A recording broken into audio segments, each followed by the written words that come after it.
This video is to help you revise the photosynthesis practical, and in our class we looked at the effect of light intensity, so how light intensity affects the rate of photosynthesis. So will photosynthesis happen faster with more light or increased light intensity? So what happens? So firstly we start with the lab setup. What do you need? So here is your basic lab setup. This is all the material you need. For example, you need the lamp, that's for your light source, but most importantly you need an aquatic plant, some type of pondweed, for example Elodea or Canadian pondweed.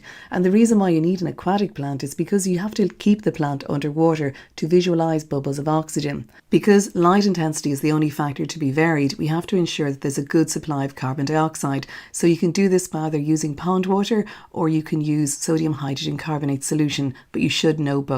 So we're going to maintain temperature at 25 degrees Celsius, and we're going to do this using a water bath and checking it with a thermometer. And the way in which we're going to vary light intensity is by using the ruler to measure distances to move the plant away from the lamp. So how are we going to measure the rate of photosynthesis? We're going to do this by counting the number of oxygen bubbles released per minute. Light intensity is altered by moving the plant fixed distances away from the light source. An important precaution is every time the plant is moved to a new distance, we must wait 5 minutes before we start to count the oxygen bubbles. This is to let the plant adjust to the new light intensity. So we move our plant to a particular distance, we wait 5 minutes, and then we count the number of oxygen bubbles released for 1 minute, and we repeat this and get the average of 3 for every distance. So move your plant along, wait 5 minutes and count the bubbles of oxygen released in 1 minute, and repeat this for each of your distances. So at the end of your practical, you'll have a table fully completed. So you'll have your distance from your light source or your lamp. You'll have the light intensity using a particular formula. I'll go through that in a second. And then you'll have each of your 3 results and you get the average of them for each light intensity. So to calculate the light intensity, we use this formula, and we use the figure 10,000 because we usually get our distances in centimetres. So you're going to get each distance, square it and divide it into 10,000.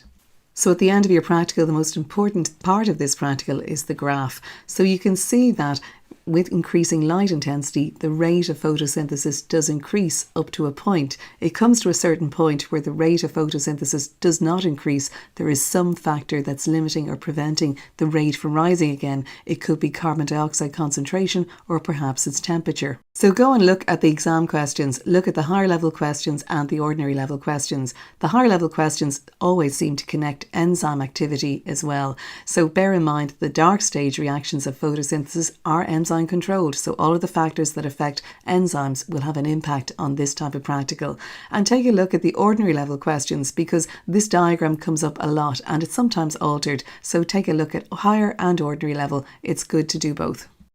And remember that section B, which deals solely with the practicals, is worth 15%. So it's really worth doing every single exam question, higher and ordinary level, and checking official marking schemes. So remember, these videos never replace using your textbook or doing past papers. Best of luck.